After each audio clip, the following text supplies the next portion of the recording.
Yeah, I'm really tired. Yeah. My brain hurts.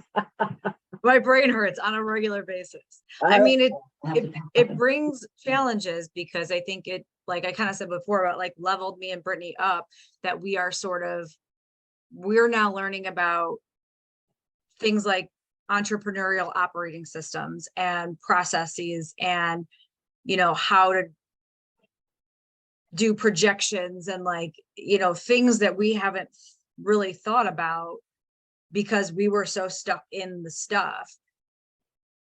I think both of our goals is to get to a point where we have a lot more time, right? Like personal time off, like to go on vacations, to enjoy with our families, to, so we're not in the day-to-day 12-hour grind anymore, which Brittany was saying before too, like we're working, this is a work in progress still, because like we grew very fast. And so we're still a little bit playing catch up with making sure there's the right things in the right places. But, you're starting to think about different projects. Like we have some really cool goals for next year that, in addition to therapy, like Brittany has been able to, participate in the chamber stuff out of like now with even more like with her DEI stuff there and being the chair. And I've been able to do some stuff with the Illinois Counseling Association and like participate more on a leadership level with them. And so like, I think it gives you freedom as well to like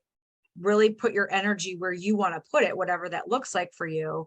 And I mean, I got a dog. Like I probably wouldn't have been able to get a dog if I like was tied to the chair, 12 hours a day, but things like that, like your own personal like wants and needs, like spending time with your family or whatever that looks like for you, you have more freedom to do that. And so, if you're going to be passing this on to other business owners, I would say that's where you want to go. And it does start with that clarity of like the ripple effect you're talking about starts with getting a very clear vision of what you want for your business. And the ultimate goal is to have, I think, financial and also time, personal freedom, is to feel like you're not tied to this ball and chain desk all the time, but like you have time to do the things that fulfill you personally.